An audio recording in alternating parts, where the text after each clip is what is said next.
Okay, so ever imagine robots taking over could lead to, like, you kicking back? Yeah, sounds a bit counterintuitive, doesn't it? It does, but that's what this whole Universal Productivity Dividend thing is all about, right?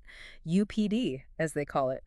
We're diving deep into it today. It's a hot topic for sure, and it's not just, a theoretical idea anymore. We've got over 2,700 AI researchers out there, and they're predicting major job automation could be happening a lot sooner than people think. 2,700 experts. Wow. Okay, suddenly early retirement doesn't sound so far-fetched.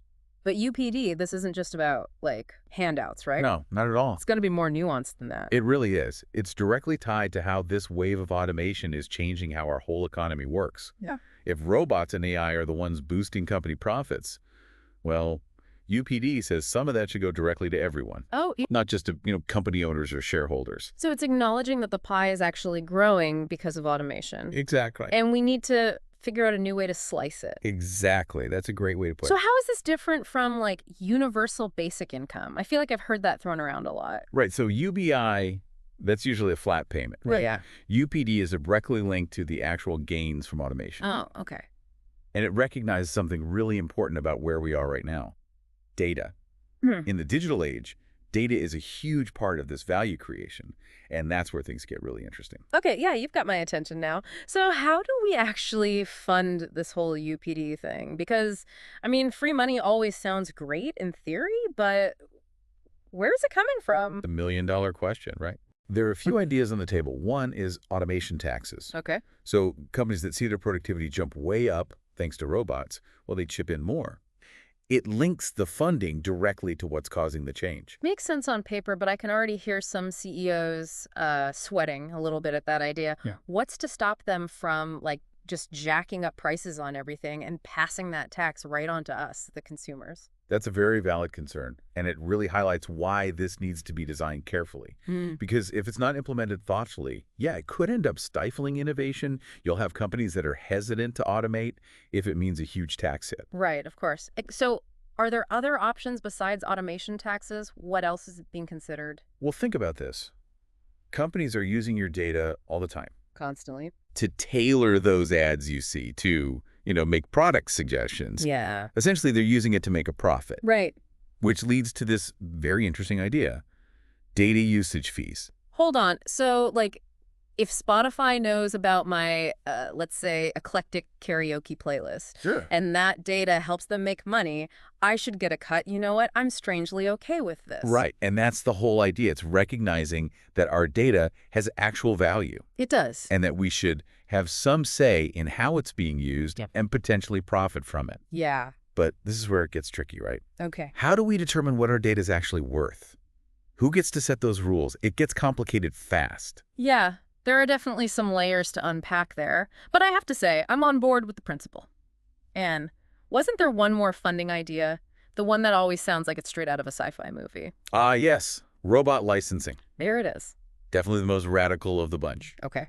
Imagine a world where for every human job a company replaces with a robot, they have to get a license, just like any other business permit. Okay, now I'm picturing a robot going down to City Hall waiting in line. I know, right? It's a funny visual. But seriously, how would that even work on a larger scale? Think about manufacturing. Let's say a company decides to replace their entire team of, factory workers with a bunch of automated systems. Hmm. Each of those robots under this idea could require a license. Oh, interesting. And those fees, they go straight into funding the UPD. That's clever. But wouldn't that discourage companies from innovating? Like from adopting new technologies in the first place? I imagine those licenses wouldn't exactly be cheap. You've hit on the big tension with all of this. It's about striking a balance between encouraging progress and protecting people. And we have to be very aware of potential downsides to make sure we're not creating unintended consequences. Yeah, it's tricky. It's almost like we're trying to write the rule book for a future we can barely even imagine yet. It really is. But before we go down that rabbit hole, let's indulge in some optimism for a minute. Okay, I like it.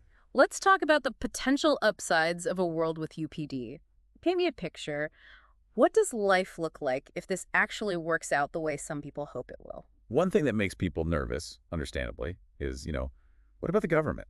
Yeah, I was just gonna say, like, too much power concentrated in one place is rarely a good thing, right? Exactly. So how do we make sure that UPD doesn't give the government way too much control over, well, everything? Like, how do we provide a safety net without creating a system that's ripe for, I don't know, exploitation or abuse, or that just gives the government way too much power? It was all in the design, isn't it?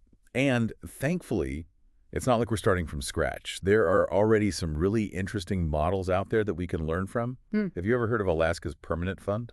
I think so, vaguely. Remind me. So they've been distributing a share of, believe it or not, oil revenue directly to residents for decades.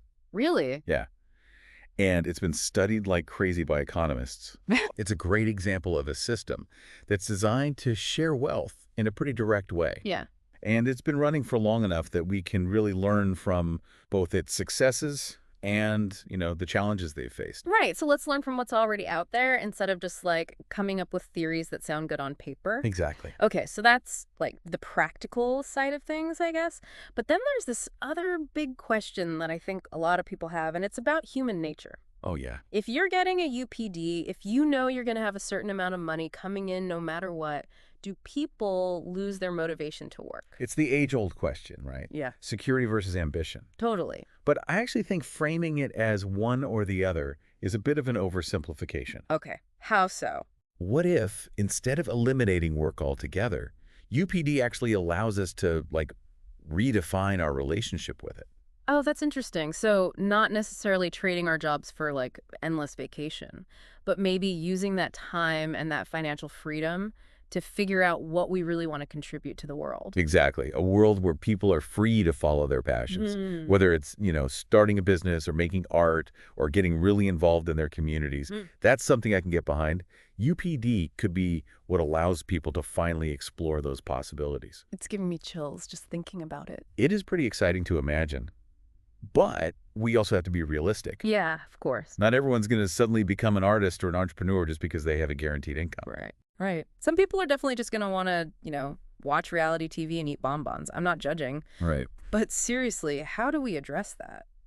Well, I think it comes down to this. UPD can't just be a standalone solution. It has to be part of a much larger societal shift. What do you mean? We have to get to a place where we value all different kinds of contributions, not just paid work. So you're talking about a world where, like, volunteering or caregiving or creative pursuits, those things are valued just as much as a traditional job. That's a pretty radical shift. It is, but it's a shift I think we're already starting to see happen, especially as, traditional ideas around work get shaken up by technology. Yeah, it's true. It's like we're on the verge of something totally new. Okay, but even if we can all agree on what UPD is and why it might be a good idea, how do we know if any of this would actually work in the real world? I love that you asked that, Huh. because we can't just roll out a nationwide UPD program overnight. Right. We need data, real-world evidence to guide our decisions. So, like a UPD beta test. Exactly. Find some willing cities or even whole regions, give it a try, and see what happens. I like the way you think. Because we could test all sorts of things, right? Like different funding models, different distribution systems, different ways of even measuring if it's working. Oh, that's so smart. And yeah, you could get incredible amounts of data on how people respond, how businesses adjust. Do automation taxes actually, like, stifle innovation, or is that just like a spare tactic? Do data usage fees make people more aware of their digital footprint? The data from something like that would be pure gold. Exactly. And think about the unintended consequences. We could identify and address them so much earlier in a pilot program. It's lower risk. It just makes sense. We have to at least be willing to experiment, right? Absolutely. Especially with the way things are changing so rapidly. Right. Okay. But even if we figure out the how, even if we get the logistics down, there's still this big question of, should we? You said it. It's the million-dollar question. And it's not one I or anyone can answer for someone else. Because at the end of the day, there are no easy answers here, right?